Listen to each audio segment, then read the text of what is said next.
안녕하세요. 만나서 반갑습니다. 저는 대기업에서 철강과 건설업종을 담당하고 있는 멘토 김동아예요.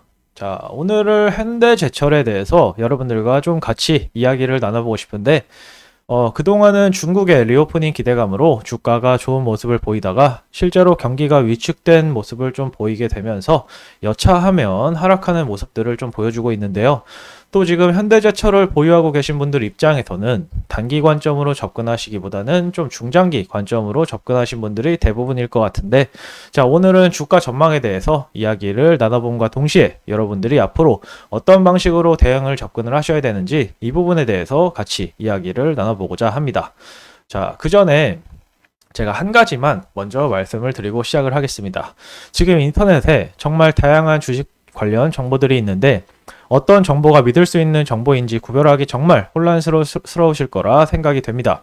저희 대기업에서는 많은 전문가들이 쉴 새 없이 발로 뛰면서 많은 기업들의 영상들을 업데이트하고 있으니까 많은 관심 부탁드리고 좋아요와 구독 한 번씩만 눌러주시면 저에게 정말 큰 힘이 될 것 같습니다. 자, 우선 거시적인 부분 먼저 좀 짚고 시작을 할게요. 자, 저번 주말에 이제 파월 의장의 연설이 있었죠. 자, 모두가 예상했던 대로 시장에 좀 찬물을 끼얹는 그런 아주 못된 발언들을 했습니다. 자, 근데 미증시는 모두 상승 마감을 했어요. 자, 예측 가능한 악재에 시장이 내성이 생겼다고 볼 수도 있겠죠. 자, 작년에도 이런 경우가 사실 굉장히 많았어요. 근데 작년과 다른 점은 지금은 실제로 소비 관련 데이터들이 좀 꺾이기 시작을 했다는 겁니다. 자, 비록 미국의 3분기 GDP 잠정치가 예상치를 좀 상회를 하면서 이게 도대체 무슨 상황이지? 물가가 잡히면서 경제가 동시에 성장을 하고 있다? 좀 다소 이례적인 상황들이 좀 연출이 되기는 했었지만 이마저도 이제 4분기부터는 좀 본격적으로 꺾일 것이다. 에 많은 연준 위원들의 공감대를 좀 형성한 상황이라고 보시면 됩니다. 자, 어쨌든 지금 어느 때보다 내년 금리 인하 가능성이 좀 높아진 상황이다. 이 정도로 좀 간단히 이해를 하시면 좋을 것 같아요. 자, 우선 현대제철의 주가가 어느 구간에 있느냐를 좀 짚어보기 전에 우선 철강업의 시황을 차트를 보면서 제가 먼저 말씀을 좀 드려보도록 하겠습니다. 자, 2020년 3월 이때부터 본격적으로 코로나 회복기를 좀 맞이를 하게 됐죠. 자, 여기서부터 이렇게 급등을 했던 모습은 비록 현대제철뿐만 아니라 대부분의 주식들이 모두 마찬가지였어요. 자, 특히 무엇보다 중국의 리오프닝 기대감이 이 철강사들의 반영이 되기 시작을 하면서 고점 여기 한 63,000원 정도를 형성을 했다고 봐야 되는데 뭐 여기까지는 굉장히 좋았죠. 근데 뚜껑을 막상 열어보니까 완전 사실 좀 개판이었던 거죠. 고금리 국면에 자금 경색이 시작이 되면서 수요 예상치가 계속해서 하향 조정되고 마찬가지로 철강사들의 주가들도 계속해서 하락을 하게 되었다가 자, 10월부터 뭔가 좀 변곡이 생기기 시작을 했습니다. 자, 구체적으로 10월 24일 중국의 1조 위안 규모 특별 채권 발행 소식과 더불어서 중국 철강 메이저 메이커들이 조강 감산에 좀 본격적으로 돌입을 하기 시작을 했는데요. 결정적으로 그 이유가 여기서 단기 바닥을 형성하고 위로 올려주고 있는 모습이라고 보시면 좋을 것 같습니다. 자, 무엇보다 모든 이동평균선이 수렴한 상황에서 오늘 아주 작고 귀여운 양봉을 좀 만들고 있는 상황이기 때문에 자, 지금부터는 이제 하방보다 좀 상방이 조금은 더 기대가 되는 상황이라고 보시면 좋을 것 같아요. 자, 제가 또 하나 팁을 여러분들께 좀 드리자면은 자, 저는 이제 주식의 밸류에이션을 좀 판단을 할 때 뭐 상대가치 평가법인 뭐 PBR이나 PER도 물론 참고를 하긴 하지만 이렇게 이 피보나치 조정대를 주로 저는 사용을 합니다. 자, 보시게 되면 지금 0.618 그리고 0.5 이 구간에서 주식이 좀 왔다 갔다 하고 있는 모습을 좀 보실 수가 있는데요. 자, 이 구간에 있는 주식들은 그나마 선방을 하고 있다. 라고 좀 보시면 좋을 것 같아요. 자, 이 구간에 있는 주식으로 대표적으로 현대건설을 좀 꼽을 수가 있고요. 이 구간을 이탈하게 된 주식으로는 이제 신세계건설이나 GS건설 이런 주식들입니다. 자, 반대로 시황이 안 좋은데도 불구하고 상황이 좋은 주식들도 있잖아요. 자, 그런 에너지용 강관을 수출하는 기업인 세아제강이나 휴스틸 뭐 이런 종목들이 이 구간에 좀 위치를 하고 있다라고 좀 보시면 좋을 것 같아요. 자, 결정적으로 저는 이런 지표를 통해서 단기적인 매매 관점을 확보할 때 좀 활용을 합니다. 자, 요 구간이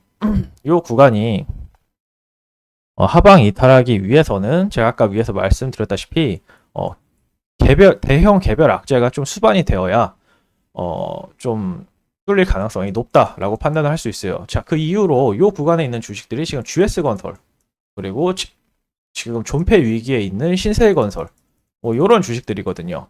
자, 그런 관점에서 요 구간은 어떻게든 좀 지켜준다라고 좀 그런 관점에서 접근을 하게 되는 것이 현명하다고 좀 볼 수가 있겠고, 자, 그렇기 때문에 지금 요 관점에서 지금 아래쪽보다는 좀 위쪽에 조금 더 열려 있다라고 보는 것이 현명하겠죠. 아까 말씀드렸다시피 지금 중국의 리오프닝이나 철강 중국이 좀 10월 달부터 본격적으로 좀 감산에 돌입을 했기 때문에 그런 종합적인 부분들을 판단을 해봤을 때 지금은 좀 아래보다는 이제 여기서부터는 위쪽 부분에 좀 더 무게를 두고 접근을 하는 것이 좋겠다라고 이 영상을 통해 여러분들께 말씀을 좀 드려볼 수가 있을 것 같습니다. 자, 그리고 여러분들이 그냥 넘기셨을 것 같은 뉴스 중에서 좀 중요해 보이는 뉴스 하나 가져왔어요. 자, 일단 골자는 이제 강관 사업을 분리를 해가지고 현대스틸 파이프라는 회사를 좀 본격적으로 키우겠다 이런 이야기인데, 저 아래의 내용을 좀 보게 되면은 이제 해상폭력용 강관 수주를 위해서 이런 식으로 이야기를 해요. 근데 사실 이게 포인트가 절대 아니죠. 자, 여기에 속으시면 안 됩니다. 자, 사실 이 에너지용 강관 때문으로 좀 보여지는데, 자, 글쎄요. 일단 현대제철은 이런 고유가 국면에 좀 베팅을 좀 하고 있는 것으로 보여지죠. 자, 지금 강관 시장은 세아제강이 굉장히 좀 많은 부분을 차지하고 있는데, 자, 현대가 본격적으로 진입하겠다고 공언한 만큼 세아제강도 굉장히 고민이 많아질 것 같아요. 또 물론 해상폭력 쪽도 지금 만만치 않게 성장세를 이어가기 때문에 지금 이런 현대제철의 이런 행보 저는 충분히 좀 주목을 해볼 만하다라고 판단이 됩니다. 자, 하지만 아시다시피 이런 기간 산업들은 좀 노조를 좀 조심을 해야 됩니다. 진짜 문제인 것 같은데 제가 이거 뉴스를 한번 같이 볼게요.